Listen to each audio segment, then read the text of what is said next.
రీసెంట్గా జార్జియా దేశంలో జరిగిన ఒక ట్రాజిక్ ఇన్సిడెంట్లో 11 మంది భారతీయులు చనిపోయారు.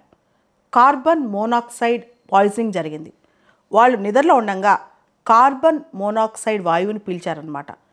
మనందరికీ తెలుసు కార్బన్ మోనాక్సైడ్ ఒక సైలెంట్ కిల్లర్. ముఖ్యంగా నిద్రలో ఉన్నప్పుడు లేదా డ్రగ్ కానీ ఆల్కహాల్ కానీ తీసుకున్నప్పుడు నిద్రపోతూ ఉన్నప్పుడు అది మనం పీలుస్తున్నాం అని కూడా మనకు అర్థం కాదనమాట.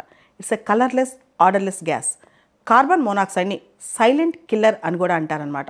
ఈ 11 మంది భారతీయులు జార్జియాలోని గుడౌరీ స్కీ రిసార్ట్లో పనిచేస్తున్నట్టు అర్థమవుతుంది. వీళ్ళు నైట్ టైం నిద్రపోతున్నప్పుడు హై ఆల్టిట్యూడ్ కాకసస్లో అది హై ఆల్టిట్యూడ్ ఏరియా అనమాట. ఈ స్కీ రిసార్ట్ గుడౌరీ ఏదైతే ఉందో చాలా టూరిస్ట్ హబ్ కూడా.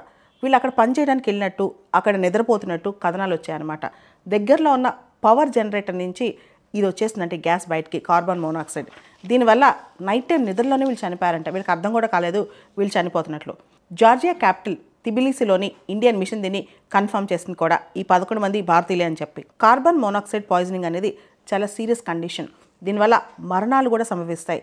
పీల్చేటప్పుడు అర్థం కాదనమాట. ఇది ఒక కలర్లెస్ ఆర్డర్లెస్ గ్యాస్ అని చెప్పొచ్చు. దీన్ని సైలెంట్ కిల్లర్ అని కూడా అంటారు. ఒక్కొక్కసారి ఏమైందంటే కార్బన్ మోనాక్సైడ్కి మనం ఎక్స్పోజ్ అయినా సరే మనకి ఫ్లూ వచ్చినట్టు లేదా ఫుడ్ పాయిజనింగ్ అయినట్టు అనిపిస్తుంది. కానీ నిజంగా ఒక గ్యాస్కి మనం ఎక్స్పోజ్ అయ్యి ఈ విధంగా ఉన్నామని కూడా అర్థం కానట్టు ఉంటుంది అనమాట. సిమ్టమ్స్ కూడా మనకు అర్థం కావు. కార్బన్ మోనాక్సైడ్ పాయిజనింగ్ సిమ్టమ్స్ కూడా మనకు అర్థం కావన్నమాట. కార్బన్ మోనాక్సైడ్ అనేది రకరకాల గ్యాస్ అప్లయన్సెస్ ఏదైతే incomplete combustion of carbon containing fuels ఉంటాయో వీటి నుంచి కూడా కార్బన్ మోనాక్సైడ్ అనేది రిలీజ్ అవుతుంది. ముఖ్యంగా వెహికులర్ పొల్యూషన్. ఒక్కొక్కసారి ఏమవుతుందంటే ఈ మోనాక్సైడ్ ఎక్కువగా మన నిద్రలో పీలిస్తే మనం అది పీలుస్తూ చనిపోతాం అనమాట. అందుకే దాన్ని సైలెంట్ కిల్లర్ అంటాం. కార్బన్ మోనాక్సైడ్ పాయిజనింగ్ అనేది మనకు స్టార్ట్ అవుతే హెడేక్, డిజినెస్, వీక్నెస్, నాసియా అంటే వామిటింగ్ సెన్సేషన్ ఇలాంటివన్నీ వస్తాయి అనమాట. సివియర్ కండిషన్స్లో చెస్ట్ పెయిన్ వస్తాయి అండ్ కాన్షియస్నెస్ కోల్పోతాం, స్పృహ కోల్పోతాము. తర్వాత మనిషికి సీజర్స్ రావచ్చు. సీజర్స్ అంటే మూర్ఛ కూడా రావచ్చు. చివరికి మరణం కూడా సంభవించవచ్చు అనమాట. ఎప్పుడైనా సరే మనం క్లోజ్డ్ ప్లేసెస్లో ఉన్నప్పుడు, క్లోజ్డ్ రూమ్స్లో ఉన్నప్పుడు పవర్ జనరేటర్స్, హీటింగ్ సిస్టమ్స్, ఇతర incomplete combustion carbon containing fuels కానీ ఇలాంటివి క్లోజ్లో ఉండకూడదు. మనం గమనిస్తే ఎక్కువగా వెహికులర్ పొల్యూషన్ నుంచి అంటే వెహికల్స్ నుంచి కార్బన్ మోనాక్సైడ్ రిలీజ్ అవుతూ ఉంటుంది. కానీ అది ఓపెన్ కాబట్టి వెంటనే మరణాలు, సీజర్స్ రావు.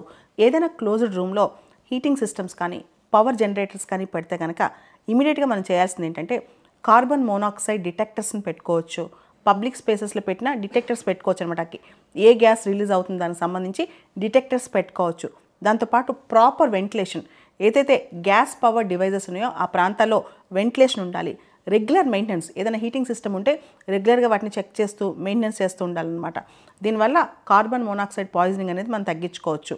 అయితే ఇక్కడ జార్జియా అనే కంట్రీలో ప్రస్తుతం జరిగిన ఇన్సిడెంట్, ట్రాజిక్ ఇన్సిడెంట్ అనేది ఇది గుడౌరీ స్కీ రిసార్ట్లో జరిగిందనమాట. ఇక్కడ చాలామంది ఉద్యోగాలు చేయడానికి వెళ్ళి దీనికి గురయ్యారంటారు. నిద్రపోతూ నైట్ టైం పీల్చేశారని. ఈ గుడౌరీ స్కీ రిసార్ట్ అనేది చాలా హై ఆల్టిట్యూడ్లో ఉంది. 2200 మీటర్ల ఆల్టిట్యూడ్లో ఉంది కాకసస్ మౌంటైన్స్ దగ్గర. అయితే ఇది ఒక టూరిస్ట్ హబ్ అనమాట. ఇలాంటి టూరిస్ట్ హబ్స్లో ఇలాంటివి జరగొచ్చా ప్రాపర్ ప్రికాషన్స్ లేకుండా మొదటి క్వశ్చన్. రెండోది జార్జియా గవర్నమెంట్ వాళ్ళ ఇంటర్నల్ అఫైర్స్ డిపార్ట్మెంట్ వాళ్ళు దీని మీద ఇన్వెస్టిగేషన్ స్టార్ట్ చేశారు. మరి ఏం తెలుతుందో చూడాలి.